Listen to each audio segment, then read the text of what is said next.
Hello दोस्तों, स्वागत है हमारे नए वीडियो में। आज की मीडिया में हम लोग एक रोमांटिक ड्रामा मूवी को एक्सप्लेन करने वाले हैं और इस मूवी का नाम है बैड सिस्टर। इस मूवी को 2016 में रिलीज किया गया था। मूवी की शुरुआत में हम लोग जेसन को देखते हैं। यहाँ पर जेसन एक सॉन्ग गाने वाला था और वह इस सॉन्ग को उन सभी को डेडिकेट करता है जो कि अकेला महसूस करते हैं। इसके बाद जेसन अपना गिटार उठाकर गाना गाने लगता है। वहीं दूसरी ओर हम लोग एक लेडी को गाड़ी से उतरते हुए देखते हैं।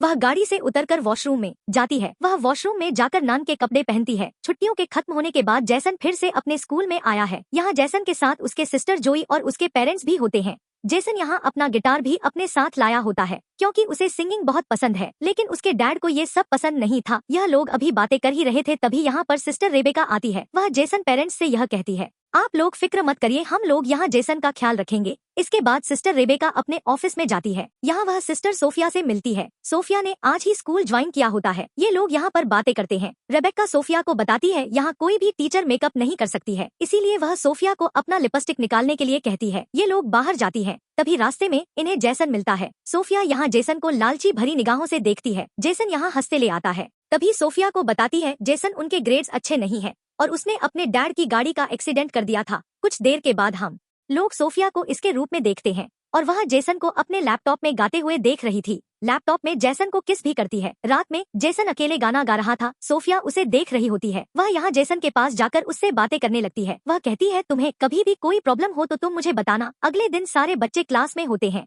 यहाँ सेरा नाम की एक लड़की से बातें करती है। सारा जेसन को पसंद करती है। सोफिया उन दोनों को बातें करते हुए देखती है। यह सब देखकर उसे बिल्कुल भी अच्छा नहीं लगता है। इसके बाद वह सेरा के पास जाकर उसे क्लास में सबसे आगे बिठाती है। क्लास के बाद सोफिया जेसन के पास जाती है और वह उससे पूछती है क्या सारा तुम्हारी गर्लफ्रेंड है, जिस पर जेसन कहता है नहीं, वो मेरी गर्लफ्रेंड नहीं है। यह सुनकर सोफिया बहुत खुश होती है और वह यहाँ से चली जाती है। अगले दिन सारा जेसन से मिलती है और वह जेसन से कहती है एक दिन तुम बहुत बड़े स्टार बनोगे। इसके बाद वह जेसन को किस करने लगती है, लेकिन तभी सोफिया अचानक से यहाँ आ जाती है। वह बहुत गुस्से में थी। वह यहाँ सेरा को वार्न करती है और वह कहती है तुम जेसन से दूर रहना। क्लास खत्म होने के बाद आज सोफिया जेसन को रोक लेती है। वह जेसन से कहती है तुमने तो कहा था कि सेरा तुम्हारी गर्लफ्रेंड नहीं है, लेकिन तुम उसे किस कर रहे थे। तुम क्लास के बाद मुझे मेरे चैम्बर में मिलना, हम लोग वहाँ बात करेंगे। इसके बाद सोफिया जेसन का वेट कर रही थी। वह जानबूझकर दरवाजा खुला छोड़ती है। वो कपड़े उतारकर अपनी बॉडी लोशन लगाने लगती है। तभी जेसन यहाँ आता है और बाहर से सोफिया को देखने लगता है। वह सोफिया को आधे कपड़ों में देखता है जो कि उसे देखकर काफी अच्छा लगता है। इसके बाद वह बिना कुछ कहे यहाँ से चला जाता है। रात में जेसन अपने बेड पर होता है और वह यहाँ सोफिया को इमेजिन करने लगता है कि सोफिया उसके साथ रोमांस कर रही है। अगले दिन जेसन के पेरेंट्स उन्हें वीकेंड में घर लेने के लिए आते हैं।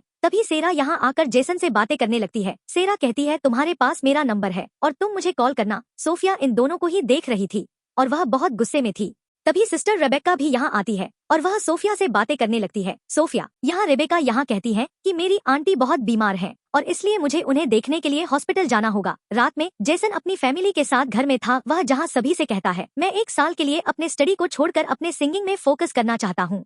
यह सुनकर उसके फादर खुश नहीं होते हैं। जेसन को भी इस बात से बहुत गुस्सा आता है और वह नाराज होकर यहाँ से चला जाता है। तभी हम लोग यह देखते हैं सोफिया जेसन के घर के बाहर होती है और वह उनके घर के अंदर जाकर जेसन को गाते हुए देखने लगती है। अगले वीक सोफिया चुपके से सेरा और जेसन के रूम में जाती है और वह सेरा के किताब में ड्रग्स रख देती है। अगले दिन वह क्लास में सभी को बुक ओपन करने के लिए कहती है। जब सेरा अपने बुक को ओपन करती है तब सोफिया देख लेती है कि उसके बुक में ड्रग्स है जो कि उसने खुद ही रखी थी। इसके बाद सोफिया कंप्लेन लेकर सिस्टर रेबेका के पास जाती है। ये लोग सेरा को सस्पेंड कर देते हैं। सोफिया कहती है इसमें और लोग भी इन्वॉल्व हो सकते हैं और वह सभी के कमरों की तलाशी लेने के लिए कहती है। वह लोग यहाँ जेसन की रूम की तलाशी लेते हैं। यहाँ उन्हें शराब की बोतल मिलती है। जब ये लोग जेसन से उसके बारे में पूछते हैं तब जेसन कहता है मुझे इसके बारे में कुछ भी पता नहीं है और यह बोतल मेरी नहीं है। तब सोफिया रेबेका से कहती है हमें जेसन को एक और मौका देना चाहिए और उसके पनिशमेंट यह होगी कि वह इस वीकेंड में अपने घर नहीं जाएगा और सिस्टर्स के साथ वह स्कूल के कामों में उनकी हेल्प करेगा। इसके लिए रेबेका एग्री हो जाती है।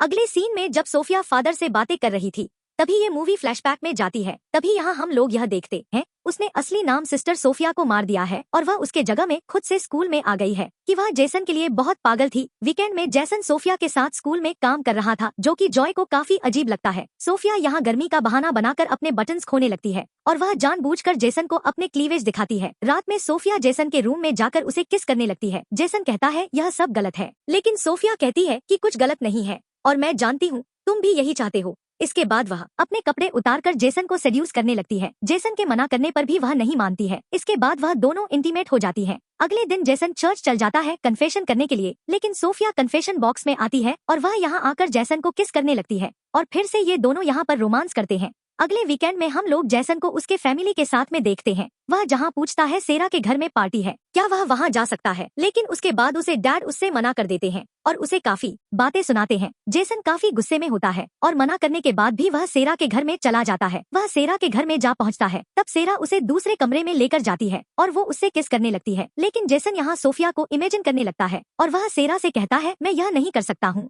इसके बाद वह यहाँ से चले जाता है। सोफिया उसे फॉलो करते हुए यहाँ आ जाती है और उसे अपने साथ ले जाती है। वह जेसन से कहती है मेरे पास बहुत पैसे हैं और हम दोनों यहाँ से कहीं दूर चले जाते हैं और इसके बाद तुम्हारा जो भी मन होगा तुम वो करना। जेसन को उसकी बातें काफी अजीब लगती है और वह सोफिया के साथ जाने के लिए मना कर देता है, जिससे सोफिया बहुत गुस्सा हो जाती है। इसके बाद जेसन यहाँ से चला जाता है। जेसन अभी रोड पर बैठा होता है। उसके बाद उसे डैड उससे ढूंढते हुए यहाँ आते हैं। जेसन डैड से कहते हैं मैंने तुम्हारे साथ जो भी किया उसके लिए सॉरी और आप जो भी करना चाहते हो तुम कर सकते हो। इसके बाद वह दोनों घर जाते हैं। अगले दिन सोफिया जेसन के रूम में बेहोशी का नाटक करती है। जेसन उसे बचाने की कोशिश करता है, तभी अचानक सोफिया उठ जाती है और वह जेसन से कहती है मुझे पता था कि तुम मुझसे बहुत प्यार करती हो। जेसन कहता है ऐसा कुछ भी नहीं है और मैं सबको बता दूंगा तुम्हारे सभी चीजों के बारे में। सोफिया कहती है तुम जाकर बता दो, लेकिन इससे तुम्हारा ही नुकसान होगा। और इसके बाद वह यहाँ से जाती है। सभी लोग अभी क्लास में होती है। तभी सिस्टर रेबेका क्लास में आती है और वह यहाँ आकर सभी से यह कहती है सेरा फिर से स्कूल को ज्वाइन कर सकती है, जिसे सुनकर सोफिया को बहुत गुस्सा आता है, लेकिन वह कुछ नहीं कर सकती थी। जॉय को सोफिया पर शक होता है और वह उसके डिटेल्स चेक कर रही थी। इतने में ही सोफिया सेरा के रूम में जाती है। उस वक्त सेरा बाथरूम में नहा रही थी।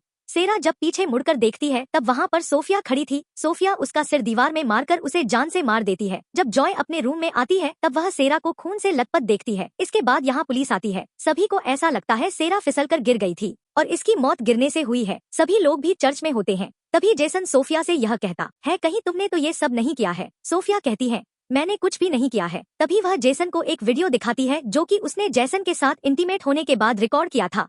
यह वीडियो दिखाकर वह जेसन को धमकी देती है और वह कहती है अगर तुम मेरे साथ अच्छे से नहीं रहे तब मैं यह वीडियो सभी को दिखा दूंगी। वीकेंड में जेसन और जॉय घर चली जाती है। तभी सोफिया रेबेका कहती है मेरी आंटी की मौत हो चुकी है और मुझे उनके फ्यूनल में जाना होगा। रात में हम लोग जेसन और उसकी फैमिली को देखती हैं। ये लोग अभी डिनर करने के लिए बाहर आए हैं। तभी सोफिया भी यहाँ आ जाती है। वह सोफिया को यहाँ देखकर उसे भी अपने साथ डिनर करने के लिए इनवाइट करते हैं, जो कि जॉय और जेसन को अजीब लगता है। वहीं दूसरी तरफ सिस्टर रेबेका हॉस्पिटल में कॉल करती है और वह सोफिया की आंटी के बारे में पूछती है। तब उसे पता चलता है कि सोफिया झूठ बोल रही है। इधर जेसन जॉय को सोफिया के बारे में सब कुछ बताता है।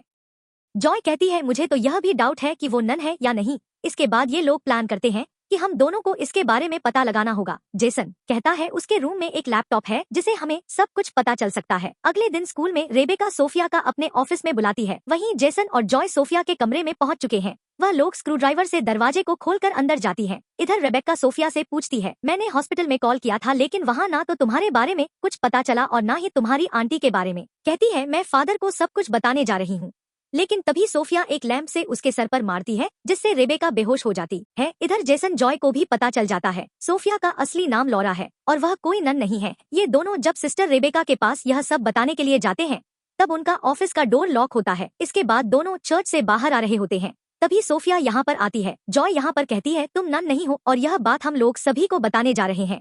सोफिया जेसन से कहती है तुमने सारे सॉन्ग मेरे लिए ही लिखे हैं, हम दोनों यहाँ से कहीं दूर चले जाएंगे। जेसन कहता है मैंने तुम्हारे लिए कोई सॉन्ग नहीं लिखे थे और मैं तो तुम्हें जानता भी नहीं था। जॉय कहती है तुम्हें एक पागल हो और तुम मेरे भाई से दूर रहो। सोफिया ये सुनकर बहुत गुस्सा होती है और वह जॉय कभी मारना चाहती है। वह जॉय को मारने ही वाली थी, लेकिन तभी सिस्टर रेबेका यहाँ आ जाती है। इसके बाद वह रेबेका को मारने लगती है, लेकिन तभी जेसन सोफिया को वही स्क्रू ड्राइवर से मार देता है जो कि उसने सोफिया के रूम के दरवाजे को खोलने के लिए लाया था। सोफिया की मौत यहाँ पर हो जाती है। अगले सीन में हम लोग यह देखते हैं जॉय और जेसन को डिग्री मिल गई है। उनके डैड जॉय को एक कार और जेसन एक नया गिटार गिफ्ट करते हैं और इन लोगों के हैप्पी चेहरों के साथ यह मूवी यहीं पर खत्म हो जाती है। और ऐसे ही मूवी के लिए आप मेरे चैनल को सब्सक्राइब करें और अगर आपको यह मूवी अच्छी लगी हो तब एक लाइक जरूर कर देना और ऐसे ही वीडियो के लिए मेरे चैनल को सब्सक्राइब कर लेना।